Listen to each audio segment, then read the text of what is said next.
Herzlich willkommen zu unserem neuen Video. Ich bin Joshua Wesely und wir reden heute darüber, ist es okay für einen Christ ein Bikini zu tragen, und wir setzen noch eins oben drauf am Ende des Videos, ist es okay, Bikini-Bilder auf Instagram hochzuladen?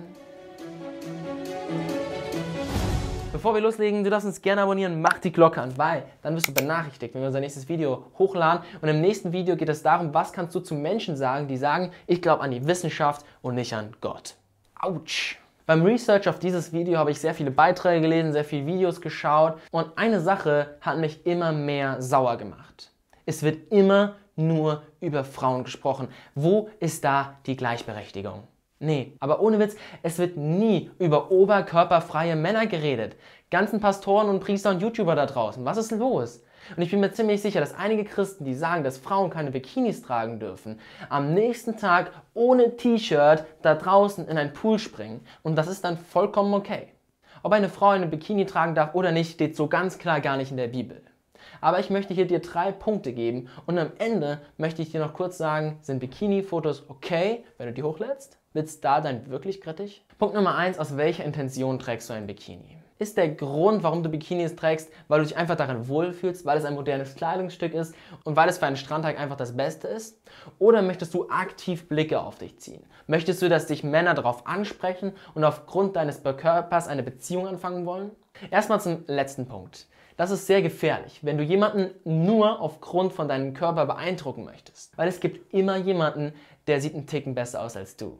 In den Augen deines Mannes, der dich gewählt hat wegen deines Körpers, dieser Mann wird mit sehr großer Wahrscheinlichkeit auch anderen Frauen hinterher gucken und mit denen dann eine andere Beziehung eingehen, weil sie sehen einfach noch ein bisschen besser aus als du. Und wenn ich mir das bei dir, ich sehe dich gerade hinter dem Fernsehen, nicht so ganz vorstellen kannst. Sieht super aus. Okay, aber kommen wir zurück zur Intention. Bikini steht nicht in der Bibel, aber viel zu Intentionen und Gedanken, aus denen wir bestimmte Dinge tun.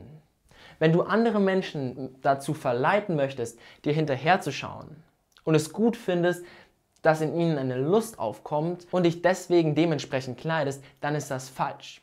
In Matthäus 5,28 können wir lesen: Doch ich sage euch, wer eine Frau mit begehrlichen Blicken nachsieht, der hat im Herzen mit dieser Frau die Ehe gebrochen.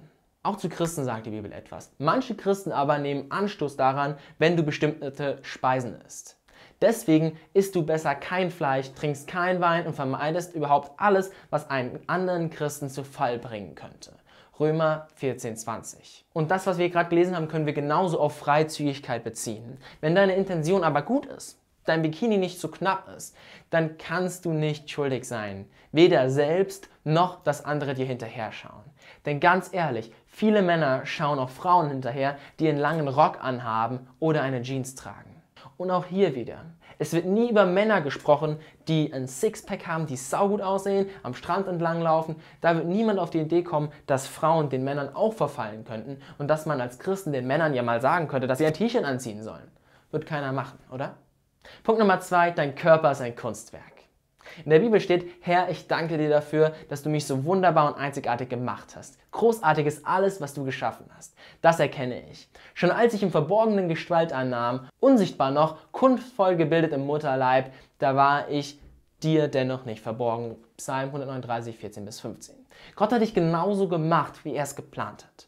Und du bist kein Zufall. Stell dir vor, du bist ein Architekt. Du hast 5 Jahre lang jeden Tag an einem Haus gebaut.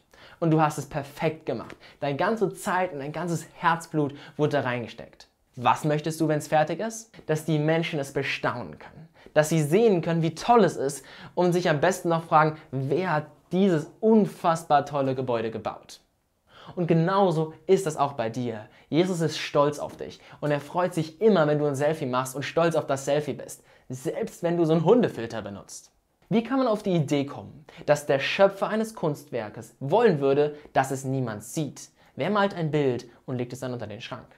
Gott möchte, dass du dich angemessen kleidest. Ja, 1. Timotheus 2,9.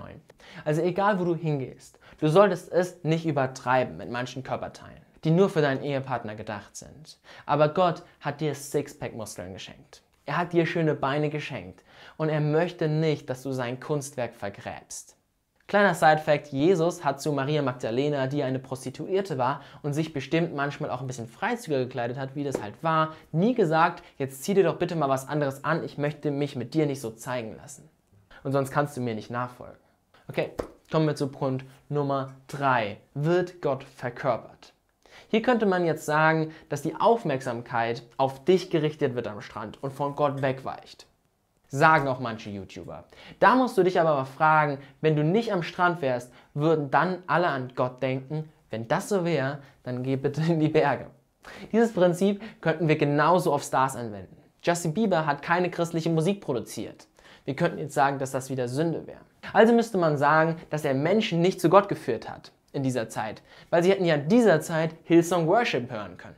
Jetzt aber, nachdem er die Aufmerksamkeit von allen Menschen hat, klar, hat er auch eine große Krise gehabt vor 3-4 Jahren, postet er unglaublich viele christliche Videos, christliche Sprüche und erreicht damit Millionen von Menschen mit der Botschaft. Er erreicht mehr Menschen als irgendein Pastor auf dieser Welt. Es ist also gut, dass Justin Bieber weltliche Musik produziert hat. Aber auch hier ist wichtig, dass er nie irgendwelche sexuellen Dinge in seinen Liedern verwendet hat oder Werte, die er als Christ nicht tragen konnte und die gegen die Bibel sprechen. Genauso ist es auch, wenn du an den Strand gehst. Übertrieben könnte man sagen, dass wenn wir so an den Strand gehen, nicht nur die Menschen nicht nur erstmal abgeschreckt wären, mit dir zu reden, sondern die würden auch von der Religion abgeschreckt werden, die dahinter steht. Und sie würden sich vielleicht fragen, was ist das für ein unglaublicher Glauben, der die Menschen zwingt, bei 30 Grad in der Sonne so herumzulaufen. Da möchte ich nicht hin.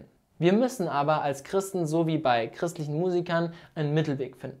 Wir sollten nicht zu krass offenherzig gekleidet sein, aber auch nicht in die andere Richtung. Du brauchst also kein T-Shirt über dein Bikini zu ziehen, weil dein Bikini verdeckt das, was er verdecken soll. Eine Bibelstelle, die auch oft verwendet ist, Frauen sollen unauffällig und schlicht gekleidet in den Gottesdienst kommen. 1. Timotheus 2,9. Hier können wir direkt sagen, dass es ein Gottesdienst ist. Und hier alle Menschen, die da hinkommen, mit Gedanken bei Gott sind. Das sollte auf jeden Fall so sein. Das heißt, die Menschen, die denken alle an Gott, anders als beim Strand. Wenn jetzt allerdings eine Frau vor dir sitzt, die nur ein Bikini tragen würde, könnte dich das natürlich von Gott ablenken, keine Frage. Aber wie gesagt, kommen Menschen zum Strand, um an Gott zu denken? Hoffentlich, wäre gut. Okay, jetzt kommen wir noch zu Bikini-Fotos. Darfst du Bikini-Fotos hochladen?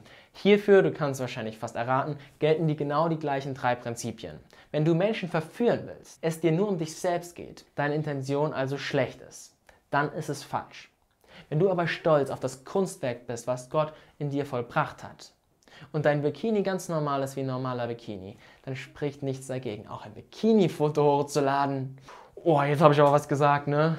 Wir sind schon fast modern und trotzdem ist das, was die Bibel sagt. Du kannst also modern sein und trotzdem musst du nichts verweichlichen, was die Bibel sagt. Das ist möglich, Leute.